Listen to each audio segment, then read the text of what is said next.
Welcome to Lucid Main's Current Affairs. Today we will discuss about a Nobel Prize in Economics and Green Economy. Why in news? The issue was in news because Royal Swedish Academy of Science awarded Nobel Prize to William D. Northos and Paul M. Romer for their studies regarding climate change. William Northos received Nobel Prize for integrating climate change into long-run macroeconomic analysis, and Paul M. Romer received the Nobel Prize for integrating technological innovations into long-run macroeconomic analysis. Analysis of Northos. He worked on climate change, producing computable models that permit forecasting how different kinds of growth will produce different kinds of change to climate that will rebound on the economy with a differential impact. Basically, he has worked on some computable models. Secondly, he is the first person to create an integrated assessment model describing the global interplay between economy and the climate. His model integrates theories of empirical results from physics, chemistry, economics, and it is used to simulate how the economy and the climate co-evolve. From the Main's perspective, Northos' study is more important because he has devised some models which, if he followed, will lead to sustainable development. That is, he forecasted how different growth pathways will have different impact on climate. So policymakers can choose those sustainable growth pathways. And as a solutions towards climate change, he has recommended some points like carbon tax and more state interventions and building global consensus on like effective implementation of Paris Agreement. Move forward to Paul M. Romer and his analysis. He showed the importance of ideas and knowledge in determining long-term economic growth. That is, he says that ideas and the knowledge economy is very essential for sustainable development. And he says that the state must support research and should develop a conducive environment where ideas and knowledge can thrive. That is developing patent laws, supporting research and development, etc. And he says that the economic decisions and market conditions determine the creation of new technology. So there should be a conducive environment. That a conducive environment won't develop on an autopilot basis. The state should intervene, or the state should promote such an environment. And he laid the foundation of endogenous growth theory. This theory is basically endo means from within.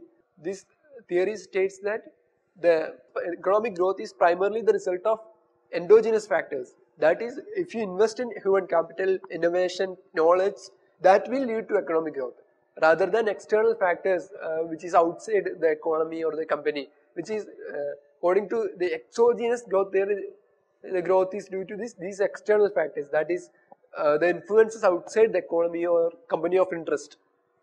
This study, the study of Paul M. Romer and these theories are not very much important from the point of view of mains. UPSC won't directly ask, but this you can incorporate in essays, and even you can quote Northos and Romer in essays. That is a possible area, and even in prelims this might be important, but not very important from mains perspective. But what is more important is the topic which we will deal with, that is green economy. That is what they are promoting. They are promoting sustainability. Sustainability is basically green economy. That is very much relevant for mains from GS paper 3 perspective. Then we will deal out a green economy. What is green? Green economy is one that results in improved human well-being and social equity.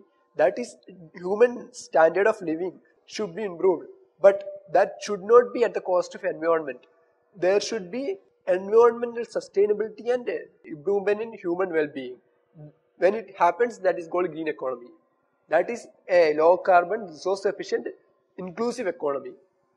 So the concept of inclusive growth also comes under or is also part of green economy. And this should be driven by investment that reduce carbon emission and pollution, and enhance energy and resource efficiency, and prevent loss of biodiversity and ecosystem services. All these things which is green in nature, that is why we call it as green economy. This definition is very important because any question related to green economy, you must include a definition. So studying this definition becomes important. And the importance of green economy. One is to attain sustainable development goals. Sustainable development goals are what? Sustainable action plans. So which promotes green economy. And another point is avoiding recessions like that of 2008 in future, because recession is basically a result of lack of sustainability or lack of sustainable development. If we are following a model of sustainable development like green economy, the chances of recession will be very less, or the recession may not happen at all. And another thing is ending poverty. The green economy incorporates the concept of inclusive growth. Inclusive growth is the benefit of growth should trickle down to everyone.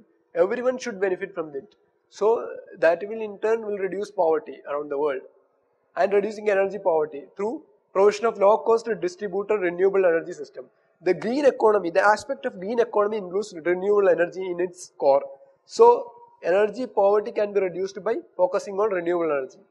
And there will be opportunities for investment in buildings, transport, energy and waste sectors by encouraging green economy. For example, investment in buildings, energy efficient buildings, which is part of green economy, and that will create employment too. And investment in green transport systems like biogas driven transport, etc.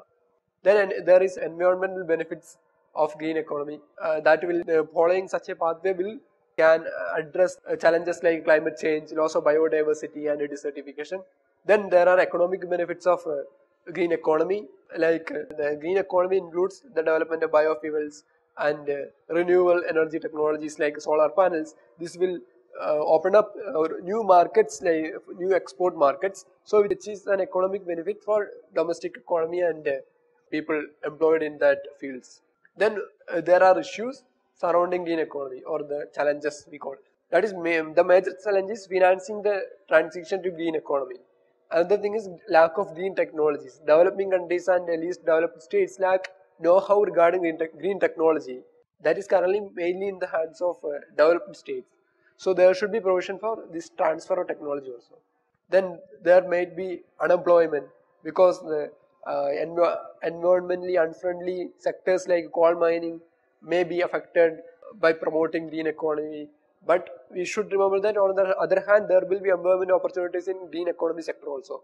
Then green economy will promote high export standard. Already we know many of our products like fruits are rejected by the high environmental standards like phytosanitary standards imposed by the European Union, etc. So this will be another challenge to countries like India. And there is lack of a single model towards green economy. According to different countries, green economy has different meanings and different interpretations. So there is no uniformity regarding that concept. Then I have incorporated some examples and models. Why examples and models are important? From the main perspective, you must include examples, models, case studies to add value to your answer. So any question comes around about the green economy or sustainability, you can incorporate these examples. One thing is China lost around 9% of its expected GDP due to brown growth. That is unsustainable growth pattern. So we can write like that. If China had followed this green economy path, it would have improved its growth by this amount, like that. Then another thing is Canada's robust green energy sector, which you can include as an example, because it has good employment potential, it employs many people, and such a sector improved the overall standard of living of the people in that state. I have included two examples from Sweden. One is electricity pilot project, that is a sustainable public transport system project in which the buses run on biogas and ethanol, okay, and the trains powered by electricity, and there is window and hydro powered electric Volvo buses, etc. So the point is that they are what, the buses are run by electricity, but that electricity is produced by wind and hydropower, that is renewable energy sources, not coal. That is very important. And one more example from Sweden is the recycling model. That is around 100% of household waste is recycled in Sweden. We can say that Sweden is a small country compared to India, but even then many states or many and even many cities in India can adopt such models to foster green economy pathway and solutions or way forward to green economy.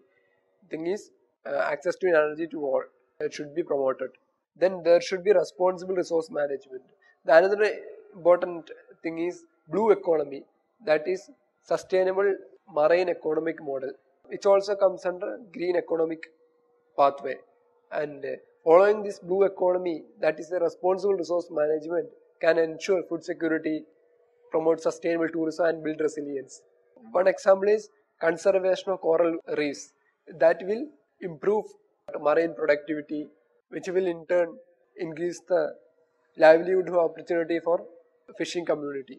So it is a way of responsible resource management.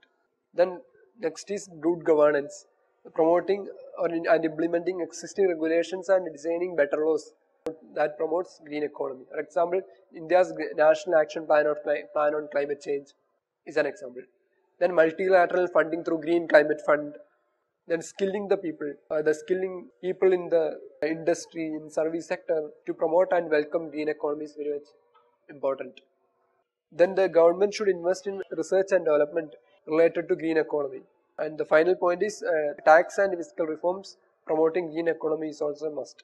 That is, Nordos also recommended tax reforms or like carbon tax and state intervention, which is very much essential to promote green economy.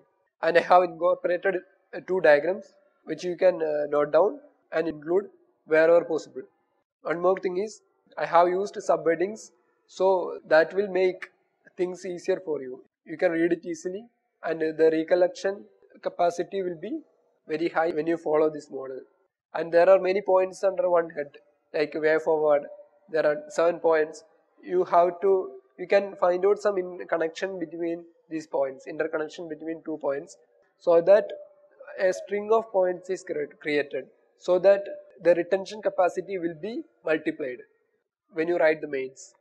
And these are some general tips. And thank you all.